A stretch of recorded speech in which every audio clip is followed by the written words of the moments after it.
അപ്പോൾ നമുക്കിന്നൊരു റിസപ്ഷന് പോയിട്ട് വന്നാലോ? നമ്മൾ കയറിപ്പോകുന്ന വഴിയിൽ തന്നെ നല്ല ഡെക്കറേഷനും കാര്യങ്ങളും ഉണ്ടായിരുന്നു. പിന്നെ വെളിയിൽ ആ ഒരു സൈഡിലൊക്കെ ആയിട്ട് ഒരുപാട് ചായയും പിന്നെ വടകളും പിന്നെ അടുത്തായിട്ട് ജ്യൂസും ഉണ്ടായിരുന്നു കേട്ടോ. അപ്പോൾ നമ്മൾ ഫസ്റ്റ് തന്നെ ജ്യൂസ് മേടിച്ച് അങ്ങ് കുടിച്ചു. ജ്യൂസിൻ്റെ കളർ കാണുമ്പോൾ നിങ്ങൾക്ക് മനസ്സിലായി കാണും, ഇത് മാംഗോ ജ്യൂസാണ് കേട്ടോ. നമുക്കിനി അകത്തെ വിശേഷങ്ങൾ പോയി നോക്കാം അല്ലേ? അപ്പോൾ ഇതാ ഞാൻ നടന്ന് പോവുകയാണ് കേട്ടോ അകത്തോട്ട്. അപ്പോഴത്തേക്കും അവിടെ ഫോട്ടോയും കാര്യങ്ങളൊക്കെ എടുത്തുകൊണ്ടിരിക്കുവാണ് കേട്ടോ. കുറച്ച് നേരം നമ്മൾ അവിടെ ഇരുന്നിട്ട് നമ്മൾ ഫുഡ് കഴിക്കാനായിട്ട് പോയി. അപ്പോൾ ചിക്കൻ കറിയും പിന്നെ പൊരിച്ച ഇറച്ചിയും ബീഫും ബറോട്ടയും അപ്പവും പിന്നെ പപ്പടവും ഗുലാബ് ജാമും ഒക്കെ ഉണ്ടായിരുന്നു. അപ്പോൾ അതൊക്കെ ഓരോന്നായിട്ട് എടുത്ത് കഴിച്ചു. അവിടെ പിന്നെ 2 ആൻറ്റിമാരുണ്ടായിരുന്നു കേട്ടോ. ഒരേപോലത്തെ യൂണിഫോം ഇട്ടിട്ട് ഇതുപോലെ അവർക്ക് വെള്ളമൊക്കെ ഒഴിച്ചു കൊടുക്കാനായിട്ട് നിന്നു.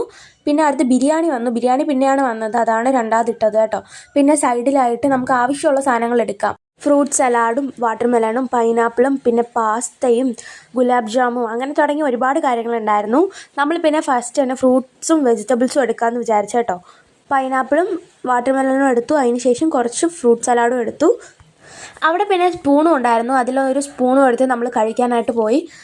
എൻ്റെ അനിയത്തിയാണെങ്കിൽ പൈനാപ്പിൾ മാത്രമേ എടുത്തിട്ടുണ്ടായിരുന്നുള്ളൂ. അതിന് ശേഷം അവളാണെങ്കിൽ അന്വേഷിച്ച് പോയിട്ട് വാട്ടർമെലൺ എടുത്തു. അടുത്ത് കഴിക്കാൻ പോവുകയാണ് കേട്ടോ. ഫോണാണെങ്കിൽ ഒരു സൈഡിൽ ചാരി വെച്ചിട്ട് നമ്മൾ കഴിക്കാൻ പോവുകയാണ്.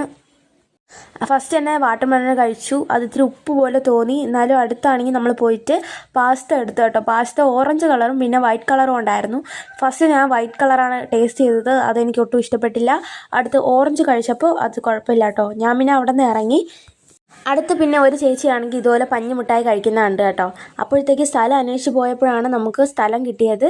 അങ്ങനെ കുറച്ച് പോപ്കോണും മേടിച്ചു. അടുത്ത് നമ്മൾ കുറച്ച് പഞ്ഞിമുട്ടായും ഞാനും എൻ്റെ അനിയത്തിയും മേടിച്ച് കഴിച്ചു. അപ്പോൾ വിശപ്പൊന്നും ഉണ്ടായിരുന്നിട്ടല്ല, ഇതൊക്കെ ഒന്ന് ടേസ്റ്റ് ചെയ്യണമെന്നുണ്ടായിരുന്നുകൊണ്ടാണ്. അടുത്ത് കുറച്ച് ഐസ്ക്രീം കൊടുക്കുന്ന കണ്ടപ്പോഴത്തേക്ക് അവിടെ പോയിട്ട് കുറച്ച് ഐസ്ക്രീം വാങ്ങിച്ചു. വാനിലയാണ്. പിന്നെ വേറെ ഒന്നും കഴിക്കാനായിട്ട് നിന്നില്ല കേട്ടോ. ഞാനും എൻ്റെ അനിയത്തിയും ആ ഒരു ഐസ്ക്രീമിൽ അങ്ങ് ഒതുക്കി. പിന്നെ ഇത്രയേ ഉള്ളൂ.